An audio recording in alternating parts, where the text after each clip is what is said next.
गुजरात में एक तरफ डबल इंजन की सरकार तो दूसरी तरफ केजरीवाल की हुंकार। क्या दिल्ली में हो गया है जाल तैयार? नमस्कार, आप देख रहे हैं भारत की बात। मैं आपके साथ शोभना यादव। गुजरात चुनाव की गर्मी के बीच दिल्ली में भी एमसीडी चुनाव की घंटी बजने ही वाली है। ऐसी खबरें मिल रही हैं कि दोनों ही चुनाव साथ हो सकते हैं। 15 साल से एमसीडी में बीजेपी सत्ता में है। अरविंद केजरीवाल को यहां सत्ता पाने का इंतजार है। कौन जीतेगा दिल्ली का दंगल? आज की हमारी एक्सक्लूसिव रिपोर्ट देखिए।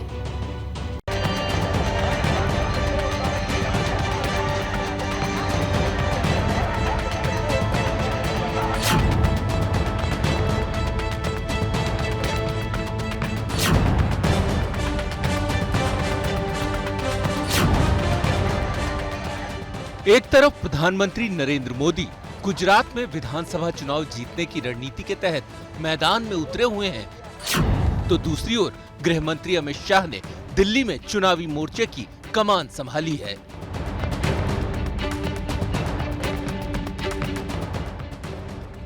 खबर यह है कि दिल्ली में नगर निगम के चुनाव गुजरात के विधानसभा चुनाव के साथ ही कराए जा सकते हैं। बुधवार को ही खबर आई थी कि दिल्ली में एमसीडी परिसीमन की प्रक्रिया पूरी हो गई है और अब इसी के बाद ये खबर आई कि साल के अंत में दिल्ली में चुनाव हो सकते हैं। ये खबर राजनीतिक तौर पर इस वजह से महत्वपूर्ण है क्योंकि दिल्ली पर राज करने वाली आम आदमी पार्टी फिलहाल गुजरात विधानसभा की चुनावों की तैयारियों में व्यस्त है। आम आदमी पार्टी के तमाम बड़े नेता गुजरात में गली गली घूमकर चुनाव प्रचार कर रहे हैं। ऐसे में अगर दिल्ली नगर निगम की चुनावों की तारीखों का ऐलान गुजरात विधानसभा चुनावों की तारीखों के साथ हो जाता है तो फिर आम आदमी पार्टी यानी कि केजरीवाल और उनकी पार्टी के तमाम नेताओं को दिल्ली पर ही फोकस करना होगा। और ऐसा हुआ तो फिर गुजरात के सियासी मैदान में आम आदमी पार्टी जो हवा बना रही है उसकी हवा निकल सकती है। अरविंद केजरीवाल की टीम गुजरात में लगी है और बीजेपी के दो दिग्गज 2 दिन से दिल्ली में जमीन पर उतरे हुए हैं। 16 अक्टूबर को जहां बीजेपी अध्यक्ष जेपी नड्डा ने पार्टी पदाधिकारियों के साथ मीटिंग कर उन्हें जीत का मंत्र दिया, वहीं गृह मंत्री अमित शाह ने ओखला तहखंड में वेस्ट टू एनर्जी प्लांट का उद्घाटन किया।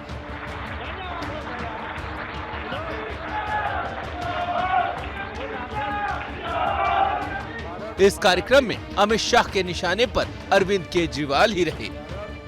केजरीवाल जी कई प्रकार के हर रोज प्रेस स्टेटमेंट करते हैं, बड़ी बड़ी एडवर्टाइज देते हैं और उन्होंने ये मान लिया है कि प्रेस के इंटरव्यू से ही विकास होता है। आप पार्टी जो है वो दिल्ली को आत्मनिर्भर बनाना चाहती है, हम दिल्ली को आत्मनिर्भर बनाना चाहते हैं। अमित शाह ने केजरीवाल को घेरा तो केजरीवाल ने फौरन ट्वीट कर जवाबी हमला किया।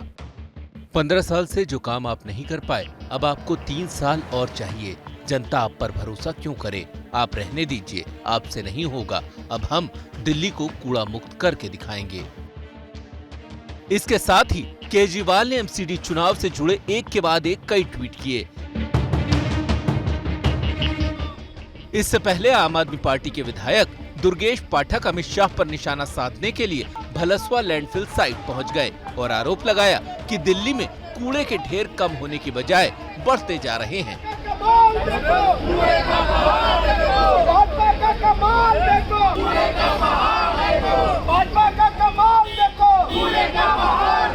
17 साल से एमसीडी बीजेपी में है, एमसीडी में बीजेपी है 17 साल से, और 17 साल से भारतीय जनता पार्टी ने दिल्ली को ये गिफ्ट दिया। दिल्ली के अंदर ये ताजमहल बनाए, 3 कूड़े के बड़े बड़े पहाड़ बनाए। 2007 से एमसीडी पर बीजेपी का राज है, लेकिन शीला दीक्षित के सरकार के समय एमसीडी को 3 भागों में बांट दिया गया।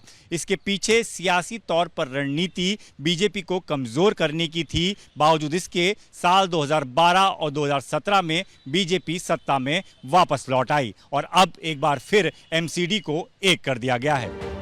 एमसीडी में अब 272 से घटकर 250 वार्ड हो गए हैं। एमसीडी में करीब 1.5 करोड़ वोटर हैं। आबादी के लिहाज से मयूर विहार फेज 1 सबसे बड़ा वार्ड होगा, जिसकी कुल आबादी 88,000 है। चुनाव की सुगबुगाहट के बीच एबीपी न्यूज की टीम ने ग्राउंड पर जाकर वोटरों से बात की। एमसीडी के चुनाव होंगे तो आपके लिए सबसे अहम मुद्दा क्या होगा जिसके आधार पर आप वोट देंगे? विकास और गलियों की, रोडों की सफाई। एमसीडी के तो यही वो काम होते हैं, रोड बनाना और सफाई व्यवस्था। शाम के टाइम रेलवे पुलिया से निकल के दिखा दें तो मैं मान जाऊं, आप नाक बंद करके निकलेंगे। हमने सभी अधिकारियों से कह लिया कम से कम भी आधा किलोमीटर तक इतनी बदबू रहती है कि आप निकल नहीं सकते। अभी निकल के देख लो, इधर मंडावली में बुरा हाल मचा पड़ा है गंदगी का। नालियों में से निकाल के सड़क पे इकट्ठा कर दिया, वो नहीं उठता। 2017 में दिल्ली में जब आम आदमी पार्टी की सरकार थी तब भी तीनों एमसीडी बीजेपी जीती थी। बीजेपी इस बार जीत का चौका लगाने के उद्देश्य से मैदान में उतरेगी। और जो तैयारियां हैं हमारी पूरी हैं। जिस प्रकार से 15 साल से हमें दिल्ली की जनता ने मौका दिया और हमने काम करके दिखाया, मुझे लगता है कि एक बार फिर चुनाव जब भी होंगे, एक बार फिर हम लोगों को मौका दिया जाएगा और जो हम काम कर रहे हैं उसको आगे बढ़ाने का मौका मिलेगा। बीजेपी के लिए जहां चौथी बार सत्ता में वापसी करना एक चुनौती है, तो वहीं आम आदमी पार्टी भी पहली बार नगर निगम पर अपना कब्जा जमाने की पूरी कोशिश में लगी हुई है। और इन दोनों की लड़ाई के बीच में कांग्रेस के ऊपर भी सत्ता में वापसी का दबाव है।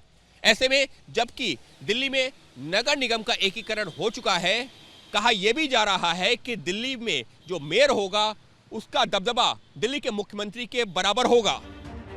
2012 में जब आम आदमी पार्टी नहीं थी तब बीजेपी को तीनों निगम मिलाकर 142 सीटों पर जीत मिली थी। दूसरे नंबर पर 74 सीटों के साथ कांग्रेस रही थी, अन्य को 56 सीटों पर जीत मिली थी।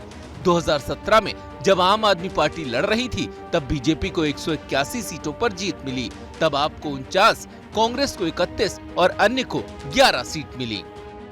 जीत के लिए बीजेपी के पास अनुभवी नेतृत्व है, कार्यकर्ताओं की टीम है और 15 सालों का अनुभव भी है। वहीं आम आदमी पार्टी के पास दिल्ली में सत्ता है, दिल्ली का मॉडल है और साल के शुरुआत में पंजाब में मिली बड़ी जीत के बाद पार्टी का हौसला बुलंदी पर है।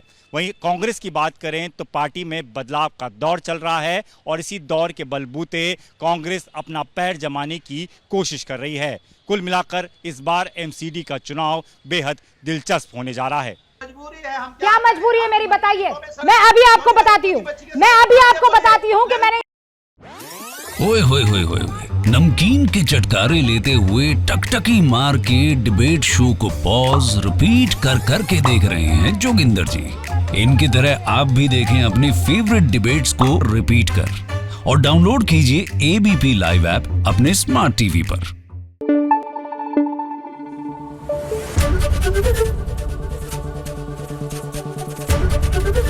एबीपी न्यूज आपको रखे आगे।